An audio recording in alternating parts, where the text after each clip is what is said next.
So welcome to this week's Precizion podcast. And I'm here with Susan Nightingale. And Susan Nightingale is making a reappearance. She's a neurological physiotherapist and working very hard in the NHS as ever. So thank you, Susan, for taking some time and coming to have a chat this afternoon. Thank you for inviting me. Oh, you're welcome. And so we're talking about the brain, and you know, lots of different things can go wrong with the brain, can't they? Obviously, strokes is the area that you are particularly interested in because that's the field in which you work currently. We've also got degenerative kind of conditions, Alzheimer's to name but one.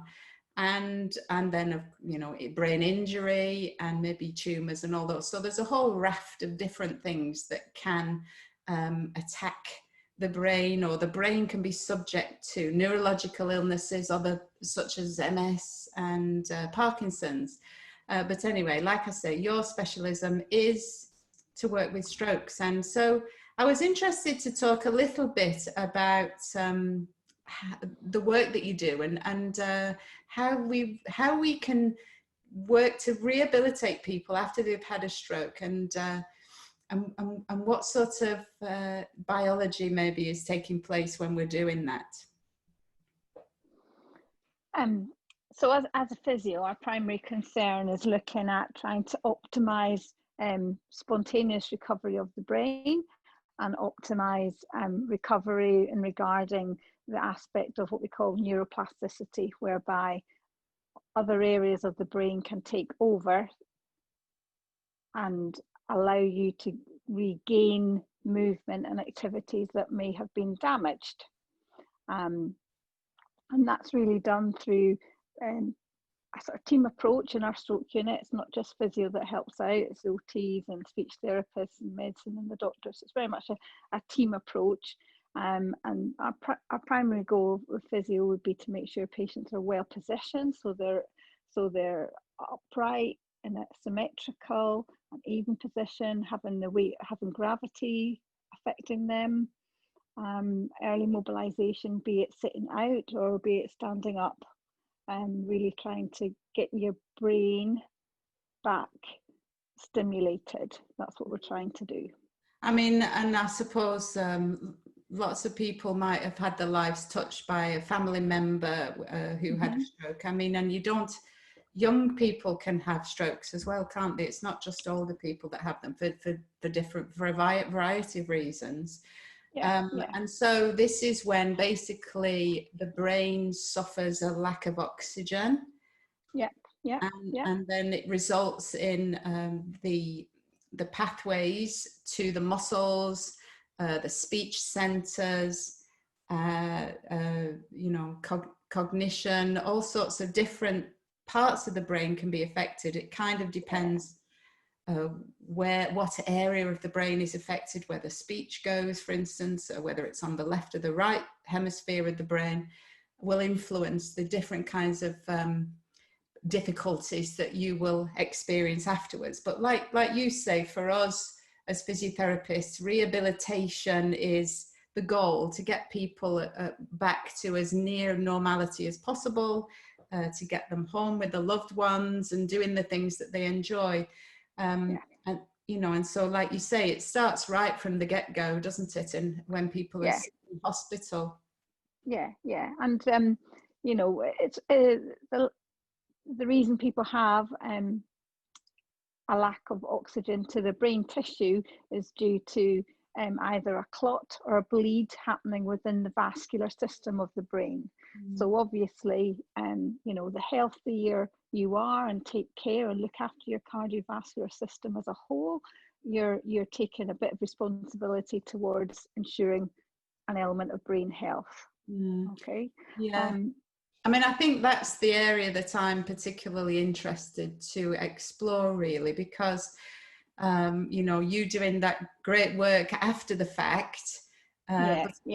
What can we do in our own lives to ensure against those kinds of things? And you know, there's only so much. Sometimes it's I don't know, a malformation in the brain, or and there's nothing we could do about that. But in terms of lifestyle factors, like you said, our cardiovascular health is paramount, isn't it, really, when it comes to that? Definitely controlling your blood pressure and controlling your diabetes or avoiding getting diabetes, keeping your weight sensible, watching your cholesterol, not smoking. These are all great benefits to cardiovascular health. Mm. Yeah, and so I mean, I think this is, for me, in its broadest sense, the way in which we look after our own selves can actually really influence our quality of life while we're living it, but also ensure us against having illnesses and accidents and diseases and such. And if you're the misfortune to have something significant happen to you, the fitter and healthier you are, way better for rehab terms. Someone who's slimmer, who isn't massively overweight, they're all going to find it much more easier to start the rehabilitation process. Yeah. So in its broadest sense, so the brain, obviously, stroke is one thing. The other thing that I'm, being a woman of a certain age, I keep harping on about this, but it's a fact I can't get away from, is memory. And I've really noticed myself how my memory's been really bad this last, year or so, with approaching menopause and now, the full-blown affair. And so this kind of cognitive decline that people go into, I know. Doom and gloom. I'm sorry about that. Yeah, I'm really sorry about that. But I've been listening to some really interesting podcasts myself, because I love podcasts. I do. And that there's so much that we can actually do to ensure this brain function, not just preventing something really life-altering like a stroke, but just to optimize, I suppose, the level at which the brain functions. Yeah. And there's so many of those things that we can do are just real common sense lifestyle factors. And the thing that I keep finding more than anything is that it's very similar things that will help to protect us against a whole raft of different illnesses like heart disease, stroke, even Alzheimer's, it transpires, So if you're doing it, those different lifestyle factors, exercise, nutrition, sleep is a big one, get enough sleep, then it seems to actually act to ensure us against a whole variety of different complaints. But I agree with you. I think that something as simple as doing your exercise, you get lots of reward from it, in terms of your body movement, in terms of your joint, in terms of your muscle strength, but also cognitively, because you might feel better for doing it. You feel enjoyment, you feel connected with your body. In some of the exercises that you're doing, you've got to think about it, you've got to use different aspects that you're just doing when you're walking around doing your housework, which is very automatic. So as soon as you start putting any cognitive into it, you're tapping into your higher levels in your brain, and then you're getting a bit more of a flush of systems working, and you're getting your mood elevators, and, as you say, sleep centers as well. If they're not relaxed down, that has a big implication for how your brain function. Yeah. I mean, I was listening to a podcast, and the man was saying, I'll write his name at the end, I can't remember it offhand. But to exercise the brain, what does the brain do? It thinks. So to exercise the brain, we need to think. Think and be creative. Be creative. Change things. If you watch little children, babies, what do they do all day? They sit and they tap and they move and they tickle their feet and they reach out and they grab and they explore and they change position. What do? We'll sit down. And not a huge amount more, not a lot of exploration of movement, not a lot of challenging ourselves in that way. I mean, and that's often because we've got jobs to do, you know, a lot.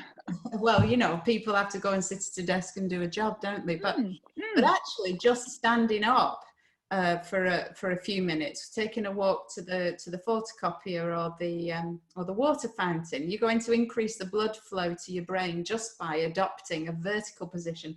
And although standing desks are not the answer to all ills, I think if you had the luxury of having a desk that actually goes up and down, you know, so that for some of the time you could be stood up and for some of the time you could be sat down, then I think that would definitely benefit people in the workplace who are tied to a desk.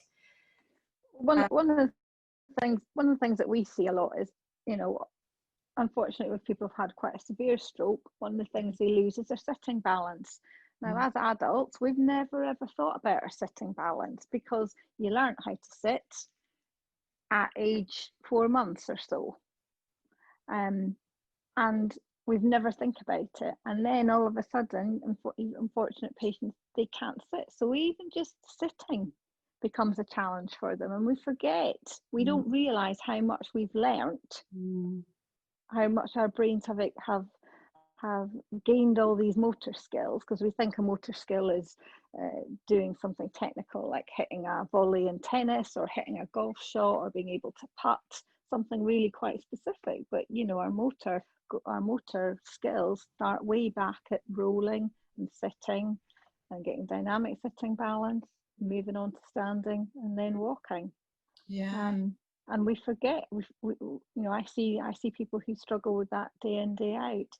And it's just interesting for people not to realise that is a skill in itself. Well, no, this is true. The ability, we totally forget.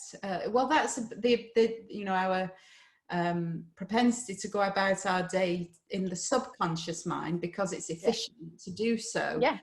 So absolutely, we're not constantly thinking about how, you know, sitting is a thing. No. But once sitting is not so easy, then definitely it starts to it focuses the mind, I'm sure. So so the other thing, I mean, you know, we talked about sleeping. The other thing is breathing can really benefit the brain and the brain health. The way in which we breathe can relax the brain, relax us, and put us into this state of flow, which it makes us more productive ultimately if we're able to achieve this state. Particularly if you're creative, I think it's a state that hyperventilation. If we overbreathe, that squeezes the blood vessels, and so actually. Calm, deep breathing is something that's going to provide information to the brain and turns down anxiety. I suppose this is the thing with breathing in particular, that anxiety drives hyperventilation. And so if you turn it on its head and you breathe deeply and slowly, then invariably you influence what's going on in the brain. But also they sort of say that anxiety, or the reaction that we have when we feel anxious, and breathing centres are quite close together in the brain, so you can be stimulating each off. And then if you actually do conscious breathing, because obviously that's the one thing that we have got conscious control over, although not all the time, by taking a higher cerebral function, so you're thinking about it, you're aware of it, you're feeling the breath coming in, you're feeling the sense of swelling in your abdomen, all that consciousness, that's all flooding through, and that's all what our brain's all about, is excitation and inhibition. Can't get the word out, inhibition. So you're, by using your breathing, you're inhibiting certain stress centers. Right. So, I mean, simple things. It doesn't have to be rocket science, does it? Things that are good for us. Because stress, I suppose that's where I'm going with this now that I think about it. Stress is something that contributes to cardiovascular disease and stroke as well, Definitely. isn't Blood it? pressure, yeah. Yeah, raised blood pressure. All the corticosteroids that get, the fly came in here, and all the corticosteroids flooding through your system, that can all cause little micro damage Mm. in your blood vessels. Right, micro damage. Ooh, that doesn't sound good. So to manage that situation of cortisol, sort of chronic cortisol in the bloodstream, I mean, something as simple as breathing deeply. There's lots of different ideas about what kind of breath pattern you might use. I know Dr. Chatterjee tells us he favours a 3 inhale, count to 3 as you inhale, hold for 4 and exhale as you on a count of 5. And even just one cycle of doing that can reduce this excitation in the brain. But you know, maybe 2 or 3 cycles would be more beneficial ultimately. And so something so simple as taking a few deep breaths. And I always like to think about lifestyle interventions taking the place of medication. So, and okay, I'm not saying don't take your pills. What I'm saying is that if we think of them in that way, so that if taking 3 cycles or 3 minutes or, whatever you want it to be, 3 times a day, if you were going to take a pill, like paracetamol, for instance, you take it 3 times a day. A lot of your medication, maybe you take it twice a day. Painkillers, it tends to be more like 6 or 8 hour intervals, doesn't it? But so blood pressure, perhaps, I mean, maybe it's even once a day, I don't know. But if you thought, I'm rambling, if you thought that by doing some kind of lifestyle intervention in the way that you might take a pill, ultimately improves your health to the point that maybe eventually you don't need those pills. So, exercise, think of it in doses. It doesn't have to be an hour all at once, does it? It could be 20 minutes throughout the day, dispersed with making it a bit further to walk from your car to your workplace, or going out for a stroll at lunchtime, and interspersing your day with these. Because that's the other thing I think that, doing it all in one go isn't necessarily as beneficial as peppering it through your day, perhaps.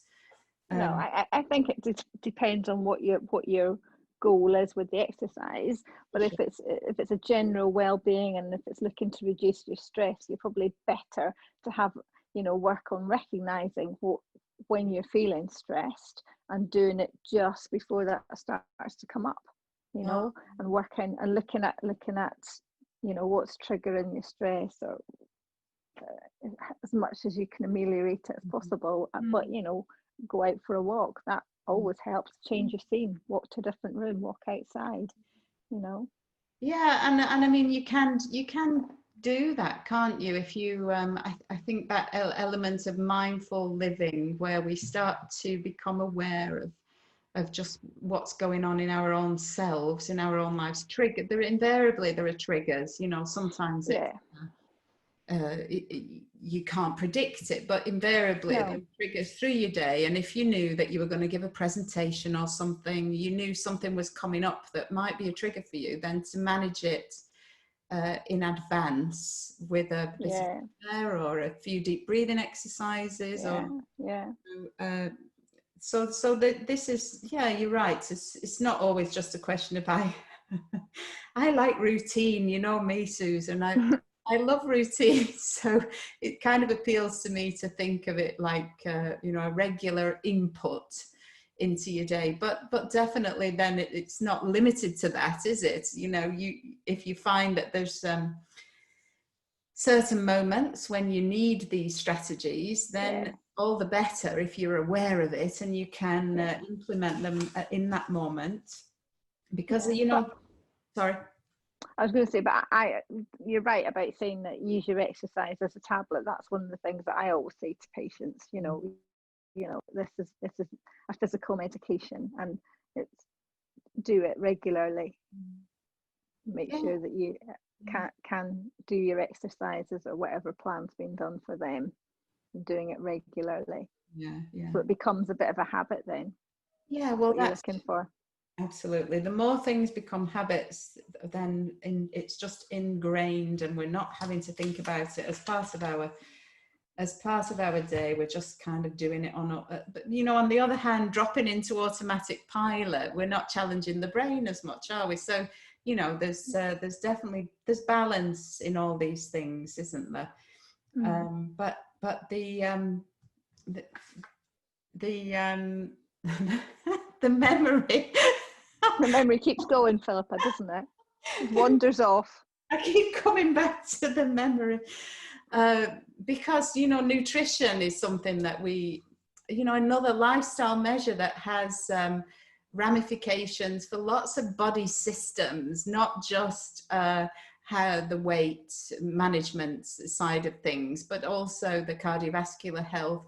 And, you know, it turns out the brain health. So what I think increasingly I'm hearing is this idea that the levels of background inflammation in the body is a huge contributor towards illnesses, all kinds of different ailments. And so to this overall baseline, I suppose you could call it, level of inflammation that we all carry around with us to varying degrees, is a predictor for whether or not, and particularly chronic ailments. And so that a chronic ailment, Alzheimer's, for instance, comes under that umbrella of a chronic ailment. You know, things like arthritis, I suppose. Yeah, there's no cure for them. That's chronic, isn't it? Well, so we say that's something that we have kind of been feeding to people, and we've been fed it ourselves, is the point. But actually, increasingly, the evidence is that if we can manage this level of inflammation through, and often it's lifestyle factors, then we can actually turn the clock back on some of these, what we might have perceived to be chronic ailments that you couldn't do anything about.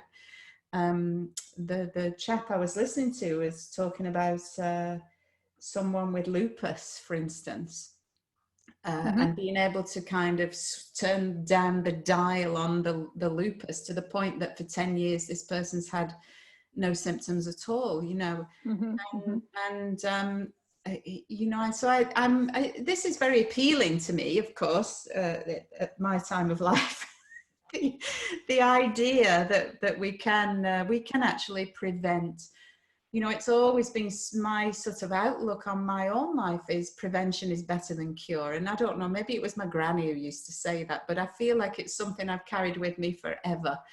Prevention is better than cure. And if there are ways in which we can prevent some of these chronic illnesses that actually are a huge drain on healthcare resources, and not only that, but make people's lives quite miserable, exactly, more difficult. Yeah. You know, and I know where because I'm a woman, and I'm particularly interested in women's health, purely selfish reasons. No, that's not true. But you know, so many of the things that we suffer around this time of the menopause, 34 different symptoms, Susan, 34 different, they've catalogued them. Can you believe it? I'm not looking. I'll find a 35th one. Yeah, you'd find 35th. I like that. So yeah, don't give me any ideas is all I'm saying. But 34. And so one of them, obviously, we know is osteoporosis and osteopenia, and this is something that I'm interested in trying to mitigate. The bone healthy approaches to exercise and movement, but you know, the way in which the loss of estrogen influences lots and lots of different tissues in the body. Estrogen receptors exist, and so it's not just the menopause, actually, it's the they call it the andropause. Did you know that? No. Yeah, Tell me more. Yeah, men have the andropause. I guess they're having less testosterone than they used to. And so it's not just women, although women, I think we rely a bit more on our estrogen. And so it's all these estrogen receptors in lots of different target tissues, and also, needless to say, in the brain. Yeah, and so that, some of our dysfunction around cognition, the bones, all of these different symptoms occur as a result of this lack of estrogen hormones. Hormones have a huge influence on the whole system, don't they? Yeah. We are nothing if we are not our hormones. Well, we're at the mercy of them a little bit. Well, a little bit.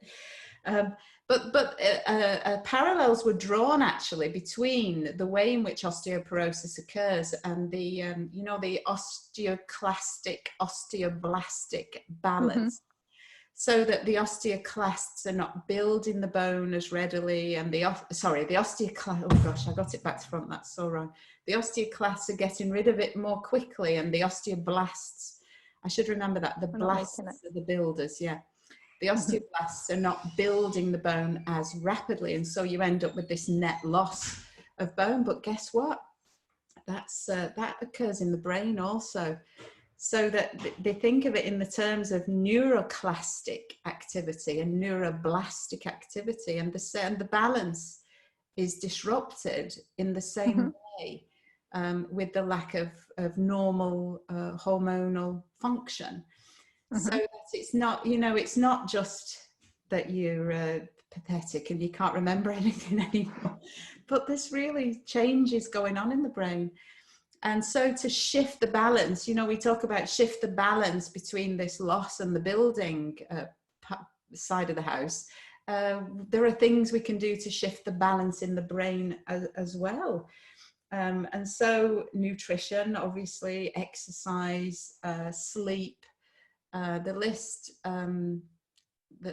goes on. The Mediterranean diet, we know that the omega-3s bathe the brain, and that the neurons are covered, a lot of them are myelinated, aren't they? And this that's your white matter's myelinated. Oh, thank you. And so that's a fatty coating around it, hence why omega-3s are beneficial to the brain. But also choline. Have you heard of that? Yeah, choline is ringing a bell, a distant bell maybe. Well, it's probably in the context of acetylcholine. Okay. Yeah. Okay. So anyway, choline. Well, that's a neurotransmitter, isn't it? Yeah, exactly. So choline is something that we can be, and vitamin D is the other one that's really important for the brain. But obviously only starts if you're thinking of, I'm thinking of, Googling all the foods that have got lots of eggs, by the way, choline. Eggs. Okay, that's good. Yeah, good to know. I do eat quite a lot of eggs, so I've got no excuse for not being able to remember. But so other things that we were talking about the bone. I'm sorry, I'm rambling a bit. The osteoblastic, clastic balance, clastic, blastic. The shift in the balance. So what we do know about bone is that it's a sort of storage, isn't it, for minerals and such? Yeah.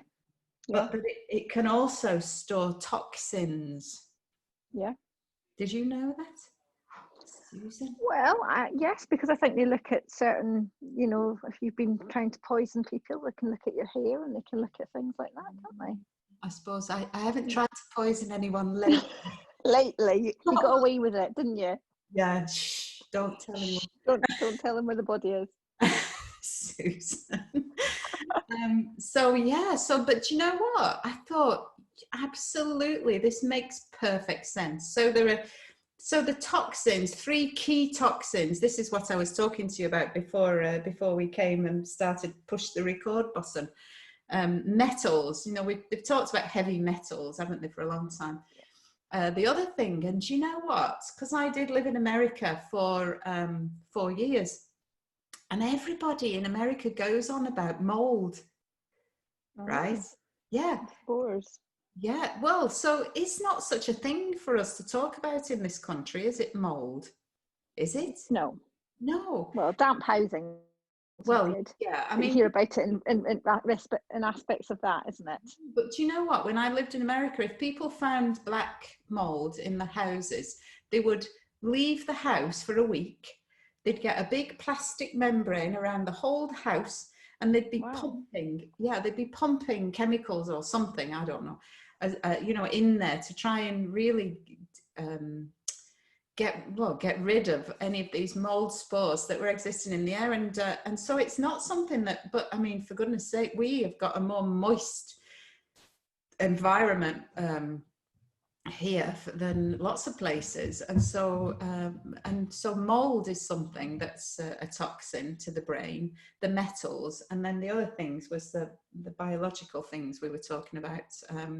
What did I say, Susan? Can you remember? Plastics. Oh, well, yeah, it was, what did I say? That gas, Chloroform. chloroform. That was it. I mean, I don't know that,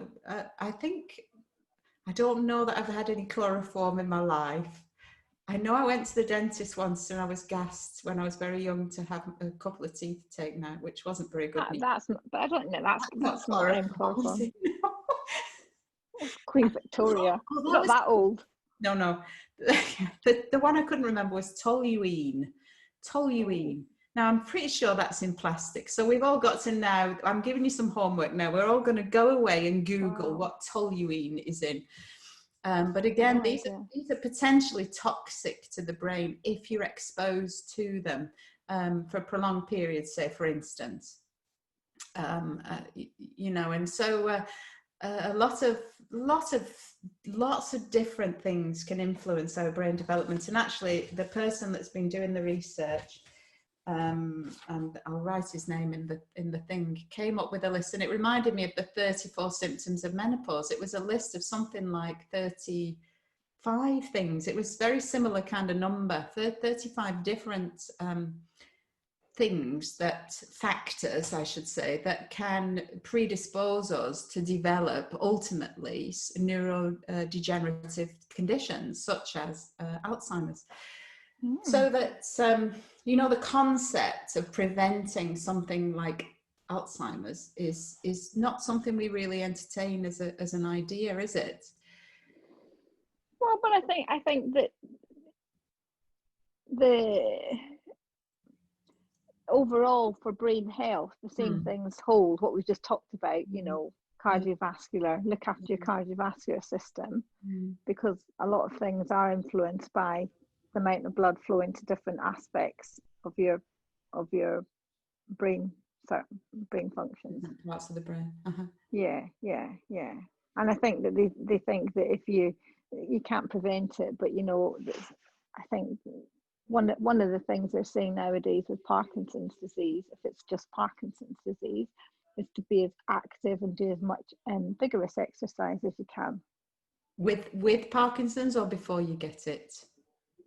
As a strategy in early stage Parkinson's. Early stages. So there's all this, like they talk about warrior Parkinson's, and you know, and certainly recommending people to do kind of, sort of you high know, intensity stuff. Yeah, like running and jogging and things like that at the early stages to try and mitigate it getting worse or whatever. That's what they seem to think. I'm not sure exactly all the physiology involved in it, but that's definitely what they're recommending. Well, so I think what I'm going to say is maybe slightly controversial, but there were days when we had illnesses, diseases that we thought we would never be able to cure, and yet now, you know, cures exist. And so why not for these things? Why not? It's just maybe we haven't found it yet. But I think once you get to a stage of degeneration, coming back from the brink is a lot harder. Yeah. You know, than the idea that if we live this as much as we, you know, possibly can. I don't want to, what's the word? Lecture. I mean, I do, but I don't want people to be upset by that. You know, but it's just, you know, health optimization, you know, ensuring your future.